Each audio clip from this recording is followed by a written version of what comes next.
My name is Roosevelt Shaver Jr. I used Lincare. Lincare helped me during a time that was I was at a low point in my life, and I had to go through to healthcare for the homeless to get some oxygen. My health wasn't good, and but the machine went bad. They never came out there and serviced it. They had a good person at first, and then they got a bad person out there. And service didn't happen. The machine went bad, and it took 9 months, and they never came to replace it.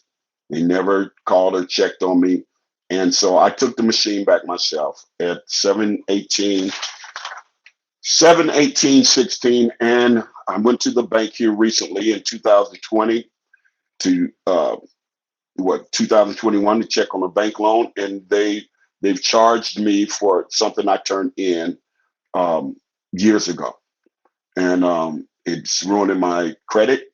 It's hindering me from a job, and they won't rectify a mistake on their side of the fence.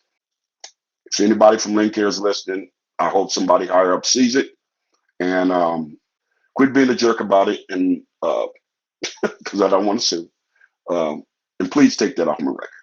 Just simple. They made a mistake, a human error. It happens. I'm not mad at anybody, but you made a mistake on your side of the fence, and it has just gone on too long. It should have been rectified the first day when you looked on my record and saw that I turned it in.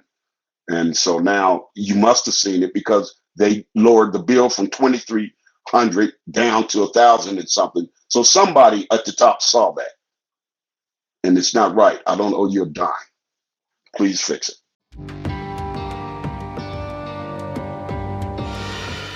Lincare, where I used to stay out on a friend's property. When I came here, I'm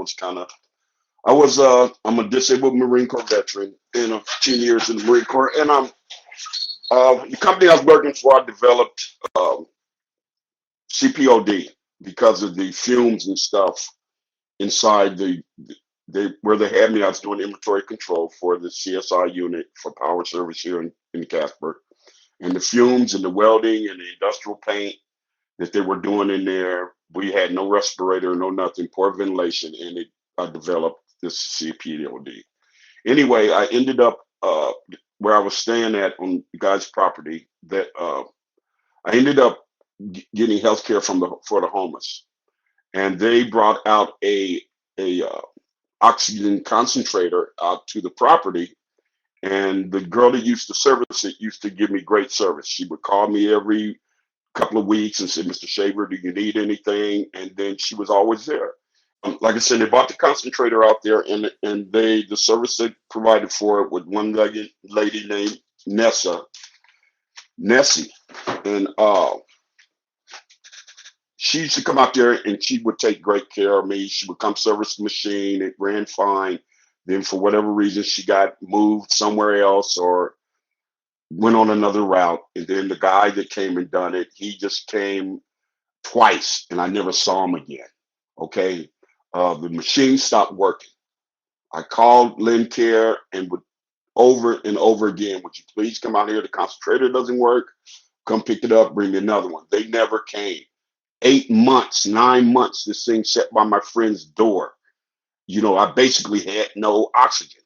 You know, it sat by his door, and after about 8 or 9 months, he asked me, he said, "JR, are they ever going to come replace this?" And I said, "I don't know. I've been calling them. They won't come. They say they are, but they never come out here." I threw the thing, I just finally got tired of it and threw it into my old raggedy little church van and took it back to him. I took it back to him on, here's the paper. I don't know if you can see it or not, but 7/18/16 is when I turned it in. I turned it in on a day. And this is a copy from them, from the office I turned it into. Because, like I said, back in 2016, of course, I don't have that paperwork anymore. And but I went there because I had gone to the bank. This is how it started. I went to the bank to get a loan for a truck. I was going to get me a new truck. But when they ran my credit check, this bill came back from Nationwide Recovery System that said I owed $2,312. I had to work my tail off to get my credit back to very good. And now I got this thing sticking out there that it was filed 12/16 last month. 2020. And so uh, I took it. My friend, this bank manager, she wrote it down for me, and I called it. And um, the lady on the other end of nationwide recovery system said, "Yes, Lincare says that you didn't turn in a concentrator back in 2016, and now they're charging you $2,312." I called Lincare. I said, "No, no, no. I turned that in," and I called them, and then I got it on the national level, and they said, "No, well, our records show you didn't turn it in." So I got in my van, went back over there, and talked to the manager. And she said, "Well, Mr. Shaver, let me take her, Miss Larissa, and this young lady named Katie." And they both checked it, and they said, "No, you turned it in." And so I called them back, and they all Miss Carr said with Nationwide Recovery, LaShonda Carr, she said, "Mr. Shaver, if you get Lincare to call me and tell me you turned it in, we'll take it off." Um, I go back over there, she and tell Miss Larissa that Miss Katie, and she said she was going to call right away. Never did, So then the next day, I asked her for a copy of it so I could fax it to Nationwide. I fax it to them. They don't get it to Miss Carr. So still we have this disconnect going on.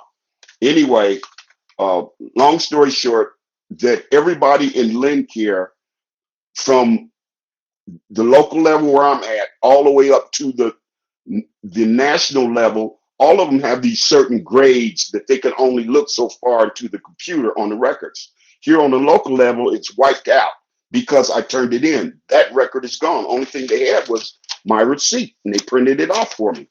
And so, but on the local level, higher up than the actual place where it comes out of, they can only see so far. So you have to go to the next person, then the next person, then the next person. So all of them said, "Hey, it's out of our hands. It's been turned over to uh, collections." And I'm telling all of them, every person I talk to, I give them Miss Carr's number. All you have to do is tell her it's turned in. Nobody does it. Everybody says, "Well, it's out of our hands." So, I'm in this dilemma where it's a miscommunication. That's why I said I tried to stay positive. I didn't get angry, didn't get mad. I was very respectful to every person I talked to, regardless of the level they were on. What's happening, though, is that it's turned over to collections. And then a guy named Caleb said, "Mr. Shaver, I guarantee you that before I get off my shift, I'll call you back, or either I'll call you the next day." And he said, "I'm going to call Miss Carr right now." He comes to find out he can't do that. So it just a simple phone call. I gave him Miss Carr's extension and everything. And so here it is that they telling me that they can't do it, but then they give me this number to call the corporate office. The corporate office number that they gave me just keeps looping back around commercials. Hey, we want you to try this. We want you, and you never get to talk to anybody. So I called them back, and I've got all of these names written down, every one of them. Miss Veronica, Caleb, Becky, Melody, Alexandria, Michelle, all of them written down, and they're all telling me this is the number that you call. I told Miss Alexandra, "Miss Alexandra, you call the number." She calls her own corporate office and sees it's just a number. She said, "I never knew that." I said, "You're right, because you guys give us the number, but you don't even know what's on the other end of the number because they tell you, give them this number to call, and it goes nowhere." So, you know, I called Mitch Carr back because when I got home, when Caleb said he was going to call, as soon as I got home from the gym, I get a credit alert. I look at my credit, and it went up.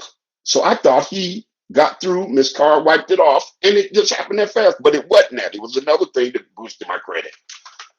Anyway, I called Miss Carr. I said, "Did they call?" She said, "Nope, nobody's called me yet." But this is what they did. They took from the 2312, it went down to now I owe 1,000 and something. I shouldn't owe anything because I turned the equipment in. What do you mean I owe you? And so nobody can tell me. I get back on the phone with Miss Alexandria, Miss Michelle, and it keeps transferring me again. She says, I'm gonna get somebody on the line. You stay on hold. I'm gonna get somebody on the line. But she's on hold and it's just holding. And so she says, well, Mr. Shaver, I stayed on long as I could. Now I'm just gonna let you just it's gonna be music. I stayed on there an hour and 30 minutes and nothing. Period. I got things to do. I got to stand on the phone for 4 or 5 hours waiting for somebody to answer when all they have to do is just call this lady. Now, how can you knock it down from 2312 to now just 1,000 and something I owe? What is wrong with you people? Are you am I incurring interest because of your mistake on your side of the fence? I turned it in back in 2016. Why am I being charged anything? This is a mistake on your side, a computer error, a human error, whatever it is, it's a data input error, a human error. Somebody didn't, they missed a step, or they got my name crossed up with somebody else's and said, okay, he didn't turn it in. It happens. I do data entry. I did it 10 years in the Marine Corps on the headquarters level. So I know the importance of great record keeping and even more important, correct data input. Because if you don't put the data in correctly, you could hit one key and it could put it in the wrong place. Just turning your head just 1 minute, or you get distracted talking to somebody and turn it back around and just touch the key, and now it's in the wrong place. So I just keep trying to be positive and say, okay, Lord, you know I turned this in. It's gonna be taken care of. I'm not gonna get anxious. I'm not gonna get depressed behind it. I'm not gonna fuss with nobody. But the sad part is that they see the mistake and somebody said, well, we can't charge them this much. But how can you charge me at all over your own mistake? I turned everything in. I got the receipt for it. You have, they're looking on my record and saying, we see you turned it in, but it's at collections. All you got to do is call collections. Nobody, I mean, I talked to every manager all the way up to corporate that you can't get nobody on the line. I called patient advocate. She even saw it and said, Mr. Shaver, I see it too. But there ain't nothing I could do because this is a billing thing. And a billing person has to call Nationwide Recovery, Miss Carr, she's waiting for it, and nobody won't do it. Nobody won't take the simple initiative to say, hey, this is wrong.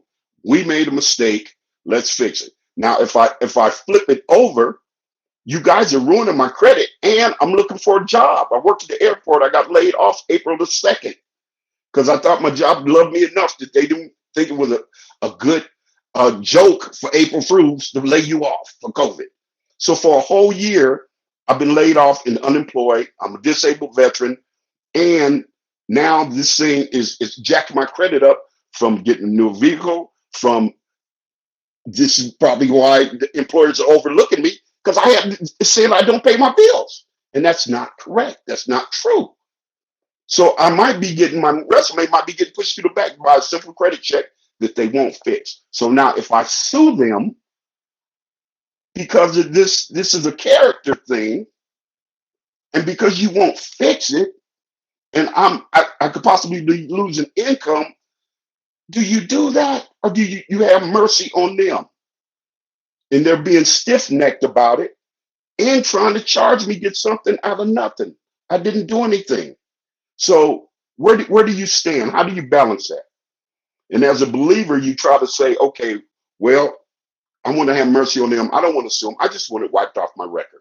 You don't even have to give me an apology because I understand human error. I understand technology, that just a simple keystroke could throw things out of whack. I get that. But to not talk to me, to not take it off, to not everybody in your chain of command, except when you get to the level of what I think is human greed, because when I started reading about Lincare's track record and being sued, it's at the corporate level. Then it's lower level, local levels where these people do have a heart for the people and want to help them. So what do you do? You know, I can't get a lawyer. I'm Everything's kind of out of balance because of work. So I can't afford to get a lawyer and go after these guys, which could, like I say, if it's flipped over, they could owe me now because of what they've done to my credit, what they've done to my character, as far as the credit report and all that goes. And what's so sad about it is that these credit people and these collection people and these credit bureaus, they just take it by their word. They don't check it, they don't research it, and they make money, billions of dollars, and they're ruining people's lives and they don't even check it. But you try to go to them and explain that to them, it takes almost an act of Congress to get that wiped off your record. And you got to prove you're innocent, but they don't have to prove you're guilty. You see, it's a flip of the law. It says you're innocent until proven guilty. But with credit, these three bureaus, they just take it by word of mouth or the computer. They don't even care. Oh, he owes? Okay. You don't even know the story, but you just take it and you ruin people's lives. You jack up their credit, and then you don't make no compensation for when you're wrong. You don't even apologize and say, hey, we made a mistake. But if you don't do it, then what happens to the next person and the next person? They keep getting away with it because it's bad practice. And it's not the true American way. It's not a godly way for sure. And it is the way of greed. And it's the way of no compassion for the people. It's all about money all the time. And if we can milk them, if we can fleece the sheep, then they're going to do it, and they're not going to do it kindly. They don't care. But I can't because of my convictions. Okay. And I want to be merciful. I want to just say, okay, well, you made a mistake. Okay, fine. I forgive you. Please take that off my record. But every person I talk to, they see it. They see the mistake. The nationwide recovery, Miss Carr, she sees the mistake, but they're bound by their little rules and regulations. But see, when it comes to the billing, the same rules that bind you and keep you from helping me, those should be the same ones in restricting you from hurting me. It's like the coin's only on one side and you don't get a chance to flip it over. You see, you only looking at your side of the same coin, same law, same consideration. You can easily do it and damage me. But now that you made your mistake on your side of the fence, it's not on my side. You wouldn't even come pick the machine up. You wouldn't even come check on it for 9 months.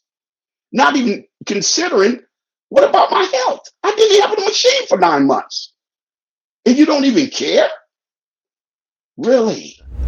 Can I also ask you, Mr. Roosevelt, what was the actual danger to your health? And like I say, the environment in Casper is pretty dusty. The wind blows a lot, so having that oxygen, especially at night, when I have the shortness of breath. Now, I had my little inhalers and uh, things you puff on. I had that kind of stuff, but the oxygen was kind of crucial at night when I'm sleeping, because they say that you can uh, my breathing kind of stops at night and my oxygen levels go down real low.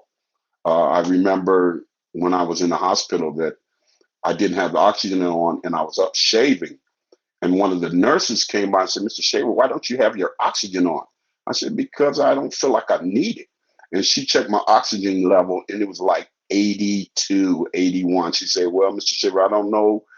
You're some kind of different kind of man, because most people your age with an oxygen level of 82 to 85 or something like that, even 88, she says that they're pretty much kind of either passing out or in the kind of state where they don't know what they're doing, because there's not enough oxygen getting to your brain to function correctly. So I've been very fortunate and grateful to God to that aspect, that I continued working and, as best I could. And yeah, just, that's what happened, because like I said, I didn't have COPD till I came here. Um, and it was just an unfortunate thing that happened to me.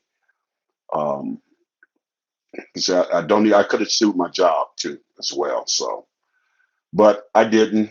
I just trying to do the next right thing, huh, and just trusting God that He'll take care of it, and not to me to get too far, like I said, bent out of shape or vengeful or angry or mad, because it doesn't hurt anybody but me. I'm the only one feeling that. What's sad is, like I say, when you mention this to people or bring it up, then there's, like you said, there's no accountability is what it is. I have to be accountable for the mistakes I made, and I pay for it with through society of either prison, jail, or fines or whatever it is. But when people do things to people, they, especially bigger corporations, it's just like there's no accountability to it because we got a lot of money. We don't have to. You get everything from the water in Michigan to all the other kind of injustices because of the sake of money. And me, I just, like I said, I look forward to a better system, a better place, a new world. That's my hope. That's my faith. That's what it is. All this is going to be rectified. And so I'm standing on the side of what I believe. And like I said, I served 10 years in the Marine Corps, and I love the country God's placed me in, and I don't want to do anything to harm it. I only want to help it get better. You got people that come from all over the world that try to live a free life, and then you got people that they come here for the wrong reasons. And every day you get up, you got a chance to do things better, to do things right, to help somebody. And this is what it's about. So maybe this will help Lincare um, higher ups get their nose out of their tailbones and start coming down on the level where the people are at that are making you money. Instead of being so high up in the sky that you can't see the people down on the ground anymore. You're not in the trenches because you're so busy trying to make willing and dealing. And it's a big corporation. Lincare is not a little bitty thing. It is a Mm. worldwide thing. And like I say, I see some of the lawsuits that they've gone through, and I get it. Like I say, sometimes, like I said, I know from the military, sometimes the machine is so big that things get out of control. So, what solution are you expecting from Lincare now? Like, Yes, they can wipe this off my record. They don't even have to apologize. I'm not even looking for that. You know, I'm not looking for them to compensate me. That it'd be nice, but that's not even a big deal with me. Just take that off my record so I can get on with my life and maybe get me a new vehicle because I've been driving that same church van for 14 years and I need a new one. So yeah, just you're hindering me. You're lowering my credit. You're hindering my job. I've just got a few more years till I can um, really, really kind of retire. But yeah, just just get that off of there. That's just mm, ridiculous that I have to jump through all these hoops just so you guys can fix your own mistake. I didn't, I didn't do anything wrong. So do you have any suggestion how Lincare can make it better in terms of their customer service? yes, I do have a lot of suggestions. Is that you got these people on these multi-level um, this ladder of responsibility of billing. You need to give those people access to where they can make some decisions. And I understand you guys sent it over to collections on 12/16, and you say you tried to contact me. You say nobody tried to call me or say, Mr. Shaver, this concentrator. Nobody did that because when you move from place to place, the mail office knows where you're at. Uh, Bill collectors know how to find you. You guys should have known how to find me, or at least looked it up. But no, I got nothing. What I think that they could do, whether they do it or not is up to them. But what they could do is have numbers that are truly active and get rid of all those commercials that they're looping on, and because it's like they don't want to be bothered at the corporate level. It seems like it's a rabbit hole. when you go on the call. They need to end that. I don't know why the reasoning is doing it. Um, there's a lot of companies that do that kind of stuff. They're making money from those commercials that when you go on that line and it says, well, is anybody in your family disabled? Is anybody? And it just keeps going on and on, and you never get a chance to talk to anybody. And then when you do, like I said, when you do get a chance to talk to somebody, they send you to somebody else. It's just such a hierarchy of passing the buck, really, is what it comes down to. It's sad that, like I said, the people on the lower level, the local level, where in the trenches have no power to correct things. To just say it's simple, But Miss Larissa, where I turned the machine at, Miss Katie, where I turned it at, Caleb, uh, every one of them, every one of them, every one of them. Veronica, Caleb, Larissa, Becky, all of them said the same thing. Mr. Shaver, I can't help you. I see the mistake. It's our mistake, but I can't help you. And then the national numbers they give, they're not good.